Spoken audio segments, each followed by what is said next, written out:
Kembali lagi pemirsa di Taka Tiki Show, juga dengan sang pembawa acara yang tampan dan imut ini, Mario Teja. Pada kesempatan kali ini, kita kedatangan tamu yang sangat istimewa loh. Semuanya, mari kita sambut Ibu Michelle dan juga Ibu Chelsea. Mereka ini adalah seahli sejarah, PKN, dan juga keagamaan. Semuanya, silakan tepuk tangan kalian. Ya, silakan untuk duduk di kursi yang sudah dipersiapkan. Silakan. Bagaimana kabarnya Ibu Michelle dan juga Ibu Chelsea? Ya, cukup baik. Wah, mantap sekali ya saudara-saudara yang terkasih. Saya sudah ditemani oleh kakak-kakak yang cantik, beautiful. Oke, tanpa basa-basi lagi, langsung saja kita masuk ke pembahasannya. Baik, berikut ini adalah gambar kasus perbudakan yang sedang hits pada saat ini. Banyak pekerja Indonesia di Malaysia yang mengalami perbudakan. Para pekerja Indonesia yang bekerja sebagai asisten rumah tangga mengalami perbudakan modern. Ada banyak tenaga kerja Indonesia yang dipaksa bekerja tanpa diberikan istirahat, tidak diberi gaji yang layak, serta adanya perlakuan kekerasan fisik. Bagaimana menurut pendapat Ibu Chelsea atas berita ini? Nah, sebenarnya kasus seperti ini sudah banyak sekali terjadi.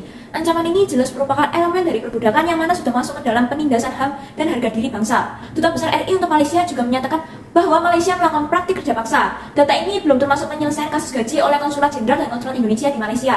Dan sebenarnya masih banyak PMI di Malaysia yang menjadi korban kerja paksa.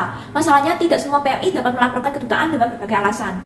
Padahal kita sudah tahu ya saudara-saudara terkasih, tindakan perbudakan atas suatu bangsa merupakan ancaman yang membahayakan kesatuan negara, apalagi dalam kasus tadi. Hal tersebut seharusnya menjadi perhatian bagi setiap orang karena tidak adil bagi kemanusiaan WNI, karena akan membawa imbas buruk bagi nama baik Indonesia. Terlebih hal ini sudah termasuk ada ancaman integritas yang dapat memecah persatuan bangsa Indonesia. Apakah kasus tersebut sudah teratasi, Ibu? Nah, hal tersebut seharusnya menjadi perhatian bagi setiap orang, karena hal ini merupakan sebuah ketidakadilan bagi kemanusiaan warga Indonesia. Dan sebenarnya sebagian kasus tersebut sudah teratasi oleh pihak berwajib, tetapi juga ada kasus seperti ini yang belum teratasi karena tidak semua orang mau untuk speak up, dan pihak berwajib harus melidiki lebih dalam tentang kasus tersebut.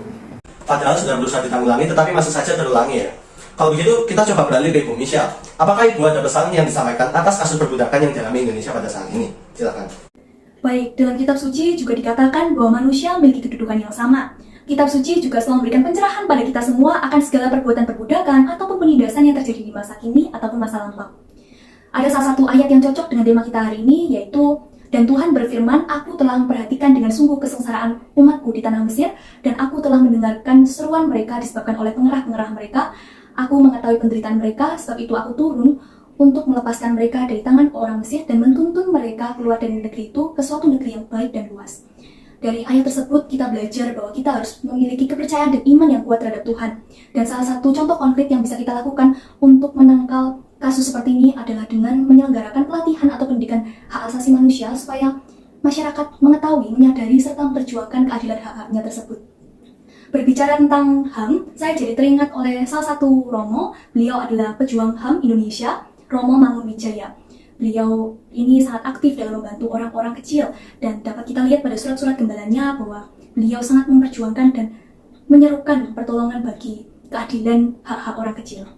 Luar biasa sekali ya saudara-saudara. Terima kasih Ibu atas pencerahannya. Akan tetapi tentunya ada peristiwa yang serupa yang sudah terjadi sejak zaman penjajahan. Apakah di zaman peperangan dulu juga ada ancaman yang terjadi seperti halnya penindasan dan perbudakan itu? Sebenarnya begini ya, bahkan sampai Indonesia memproklamirkan kemerdekaan, Indonesia masih mati-matian memperjuangkan keutuhan bangsa kita kala itu. Karena pada saat itu banyak ancaman yang datang yang dimana memberikan ancaman pada keutuhan bangsa kita. Salah satunya adalah serangan yang dilakukan Belanda yang dikenal dengan sebutan agresi militer Belanda II yang terjadi pada 19 Desember 1948. Dari agresi ini menewaskan banyak korban jiwa serta ditemukannya tindakan kekerasan, penindasan, perbudakan, serta penembakan terhadap orang-orang yang tak bersalah. Apakah dalam agresi tersebut ada penyelesaiannya, Bu? Tentu saja ada, karena pada saat itu kondisi sudah cukup mencekam, tidak mungkin bagi Indonesia untuk memperpanas situasi ini. Akhirnya Indonesia memutuskan untuk melakukan usaha perjuangan diplomasi dengan diselenggarakannya perjanjian Romroyan. Syukurnya dari perjanjian Romroyan ditemukanlah titik temu antara pihak Belanda dan pihak Indonesia. Dikatakan juga dalam perjanjian Romroyan bahwa perjanjian ini membuahkan hasil yang mana akhirnya Belanda memberhentikan serangan gerilya terhadap Indonesia. Berawal dari perjanjian Romroyan ini juga melahirkan banyak perjanjian-perjanjian atau perundingan selanjutnya di mana memperbaiki dan menjaga komunikasi antar negara. Lalu kalau menurut Ibu Chelsea, apakah dengan penyelesaian tersebut bisa diterapkan sebagai pemecah masalah atas ancaman integrasi nasional di masa kini? Ya, belajar dari masa lalu tentu saja kita bisa jadikan untuk penyelesaian masalah dengan menjalin hubungan diplomasi. Seperti contohnya dalam permasalahan pekerja TKI yang diperbudak oleh warga Malaysia. Hal tersebut bisa diatasi dengan jalur diplomasi. Kuncinya butuh komunikasi baik antar negara untuk mencegah perlawanan dan pertentangan antar negara. Wah, dengan begini kita bisa tahu ya pemirsa, bahwa peperangan pada zaman dahulu tidak selesai di situ saja, tetapi di zaman modern seperti ini masih ada kasus tentang perbudakan TKI di Malaysia tadi.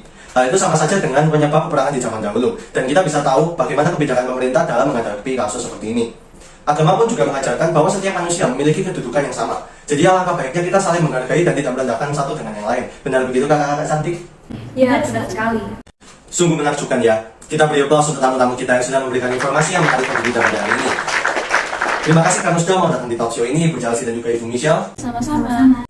Kurasa ini sudah waktunya kita berpisah saudara-saudaraku. Saya Mario sebagai MC pamit untuk diri. Terima kasih dan sampai jumpa. Ciao.